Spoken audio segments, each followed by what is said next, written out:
This is Otaku no Video, Episode 8, the shorter one. Alright, well, let's get started. First up on the list, an industry group has reported that worldwide anime sales have declined in 2007, full 7%, the first time in at least 5 years. There's an interesting analysis of it over on the link to that article, if you want to pull that up.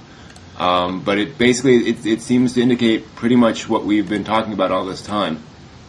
Yeah, that's really kind of unfortunate. I'm interested that it's a worldwide decline. I kind of thought the decline was U.S.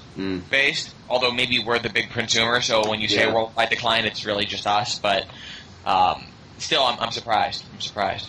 Well, and I think that we are also kind of the driver for a lot of the growth for the anime companies in Japan, so that's probably part of it too. Yeah, and apparently what was the big 20% DVD sale? Was that was just North America, right? I don't know. The 20% drop in I'm pretty sure that was us and Japan. It was about the same. What was that from? That was on ANN a while ago. Oh, okay. But yeah, apparently this really isn't so bad with all of what's going on in the economy. There are some interesting forum comments there. Well, that's a good point. I mean, certainly a decline of 7% is not shocking given the world climate. Yeah. Yeah, good point. Well, I also added something kind of interesting, sort of on the other side of that. There's a great blog post posted just this morning called "Are You Scared That Anime is Going Mainstream?" which I kind of really like the thought of, pointing out that a lot of anime fans seem to really resist this whole idea of anime getting more and more popular, and there's this sort of dig in your heels attitude that people who aren't hardcore fans somehow don't belong. Shouldn't watch anime, which I thought was an interesting point. I've certainly seen that attitude. I mean, and there is the whole idea that if you like this stuff, then you would do well to become educated by it. But there's a much more extreme view of this. Well, you just don't deserve to call yourself an anime fan because you've only watched 5 or 6 shows.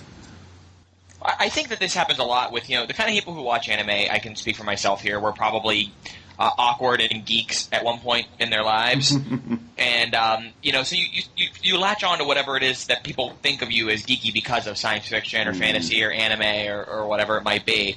And then you kind of attach that to yourself as a badge. That's what you are.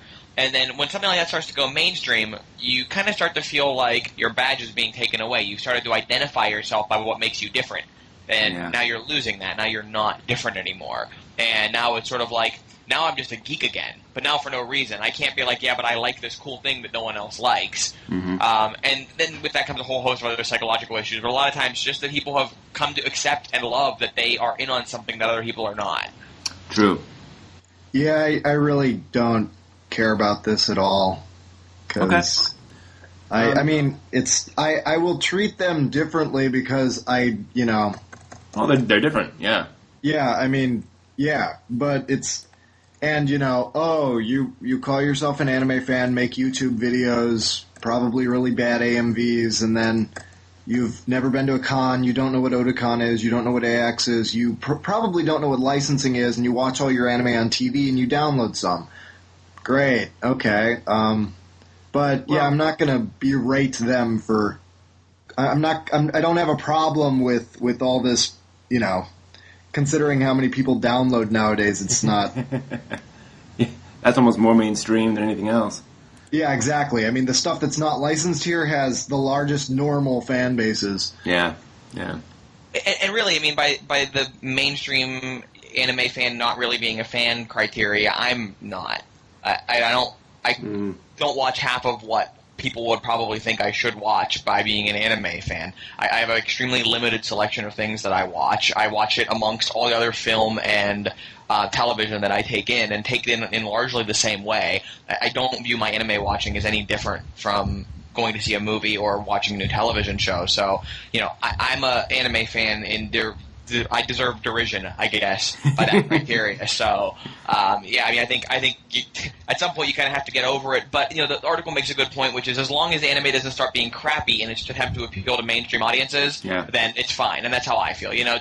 Don't sell out. But if people are going to start trying to be more popular and I don't know make money at this, I can't blame them. But they've already sold out to like the otaku crowd. I mean, well, yeah. Although they sold out to the otaku crowd in Japan. But those shows still get licensed here. How do you mean they sold out to the otaku crowd? Well, I mean, they created Haruhi and Lucky Star, etc. I mean, and it's still... How much are those DVDs? I mean, well, the same as just about everything else in Japan, if not more. But, I mean, they've clearly created Moe practically just so they can sell it to the otaku. Oh, I disagree there. And that's not really selling out. I mean, that's you're taking an easy shot and you're playing to your base to some degree. But that's not the same as selling out. Selling out is trying to get the maximum number of people while making no creative decisions whatsoever while doing it. And they're not. They're playing to their niche, which any niche does. Any vampire fiction, science fiction, country music, pop and lock, electronica. It's all playing to its base.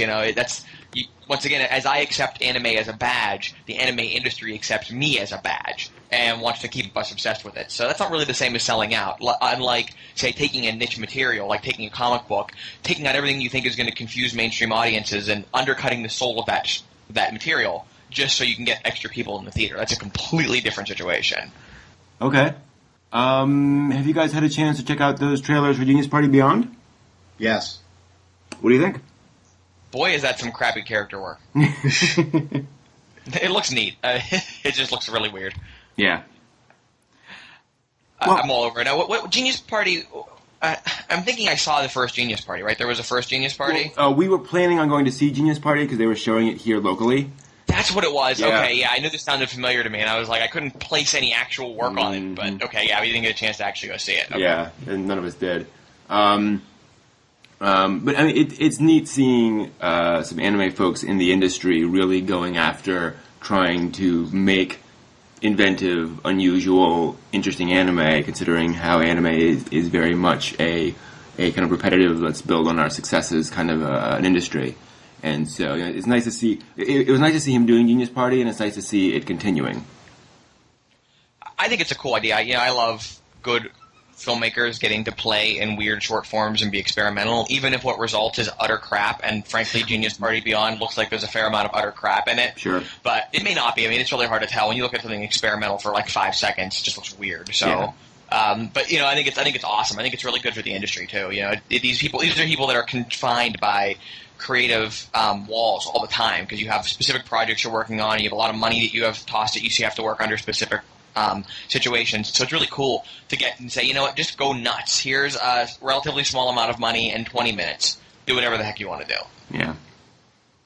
Yeah, and it looks like Studio 4C is certainly not foreign to this sort of thing. with all the, I was looking through them earlier because of Tech on King Crete.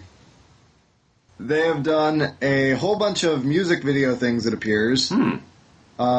Which, well, when I say a whole bunch, it's not quite the list that Gonzo and I'm trying to think of some other groups have done, but it's a fair amount of things, but a lot of the things that they've done are part of Genius Party, or they are individual music videos, or they are a whole bunch of different, AMVs